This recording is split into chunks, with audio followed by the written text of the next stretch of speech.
शाबा dairy में एक लड़की की हत्या कर दी गई जिसकी उम्र महज 16 साल थी और इसमें एक के बाद एक कई किरदारों का नाम आ रहा है। एक किरदार है नाम झबरू उर्फ अजय, या कह लीजिए अजय उर्फ झबरू। लोग ये कह रहे हैं, मेरी कुछ नाबालिग बच्चों से बात हुई, उनका चेहरा हम नहीं दिखा सकते, उनका ये कहना है कि झबरू की मुलाकात 10 दिन पहले उस लड़की से हुई थी। 10 दिन पहले से वो नहीं हुई है, वो मेरे पास 27 तारीख को आई थी। उसने बोला कि भैया ऐसी बात है, एक लड़का मेरे को टॉर्चर कर रहा है और धमकी दे रहा है, बदमाश हूँ मैं, ये हूँ वो हूँ। तो हम उससे आए थे और मिले थे। उससे ओनली मैंने यही बोला था कि भाई लड़की को तुम क्यों टॉर्चर कर रहे हो, बात खत्म करो यहीं पर ही। इतनी बात करने के बाद हम वहाँ से आ गए थे।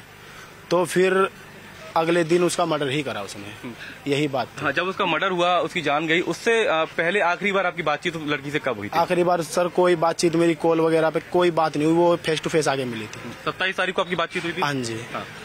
कुछ करीबी लोग हैं लड़की के और जो साहिल था जिसने हत्या की, उन दोनों करीबी, उनका ये कहना है कि झबरू और साथ में एक लड़की जिसका नाम बताया जा रहा है, दोनों मिलकर धमकाने के लिए साहिल के पास पहुंचे। धमकाया किसी को नहीं। अब देखो ऐसे फंसाने के लिए तो दुनिया बातें बनाती है कि हम मर रहे हैं तो इसको भी मरवाएं।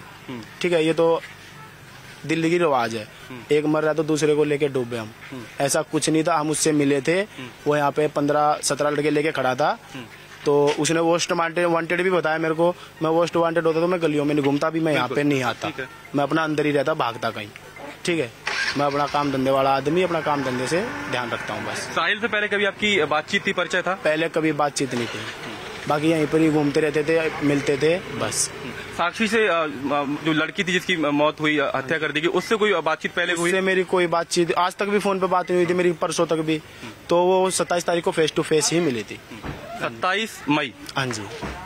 तो फिर उसके बाद 28 तारीख को उसका मर्डर ही कर दिया उन्होंने। अब कैसे किया कैसे नहीं किया, अब ये तो देखो क्या जाने। अच्छा, जब लड़की आपके पास आई तो बहुत घबराई हुई थी, क्या उसका हाव भाव कैसे थे? क्योंकि आपकी उससे मुलाकात हुई है। बैठी हुई थी मेरे पास, आके बैठी थी, तो उसने मेरे को पूरा एकदम आराम से बैठ के रिलैक्स होके बताया था कि भैया ऐसी ऐसी बात है और एक लड़का मेरे को टॉर्चर कर रहा है। मगर भाई कोई बात नहीं, चलो कोई बात नहीं, चलते हैं। तो वो लड़का यहाँ पे खड़ा था, तो हम आए थे, हम 3 ही आए थे। अगर जो हम मारने धमकाने उसको आते तो मैं भी उसकी तरह गैंग लेके आता। ठीक है, वो दोनों लड़की थी मेरे साथ और मैं था बस। और जो लड़की आपसे मिलने पहुंची, वो किसी के थ्रू आपसे मिलने पहुंची या क्या, उसका परिचय आपसे कैसे हुआ? भावना और वो लड़की आई थी। भावना मृतका को आपके पास लेकर पहुंची थी? हाँ, भावना मेरे साथ की लड़की है। ये बात पूरी तरीके से गलत है कि आपने और भावना ने मिलकर एक दिन पहले साहिल के ऊपर कट्टा ताना, कोई बंदूक उसको धमकाने की कोशिश करी? कट्टा बंदूक होती तो सर ये बताओ ना, मैं यहाँ होता क्या? अब उसके पास चाकू था तो उसने चाकू उस लड़की को मार दिया। मेरे पास कट्टा बंदूक होती तो मैं भी मार सकता था उसको वहीं।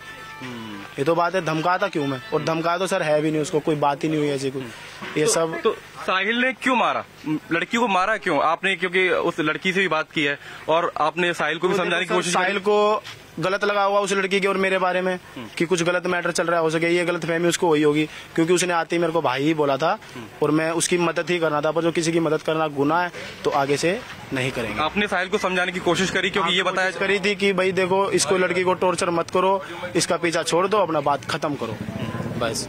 उसके साथ 15-17 लड़के और भी थे, उन्होंने भी कुछ नहीं कहा, साहिल ने भी वहाँ पे कुछ नहीं कहा, तो हम आ गए थे घर। मृतका जब उस गली से गुजर रही थी तो उसने फोन करके उसको बुलाया था या उसका डेली रूटीन था वहाँ से आना जाना, तो उसने घेर के उसको मारा? अभी देखो इस चीज का तो मेरे को पता नहीं उसका डेली रूटीन था क्या था, लेकिन सुनने में ये आई है वो फ्रेश होने के लिए गई थी, यहीं पर ही शौचालय है, उसी शौचालय में फ्रेश होने के लिए गई थी और वहीं पर उसको वो लड़का भी मिल गया और उसने ये काम करा।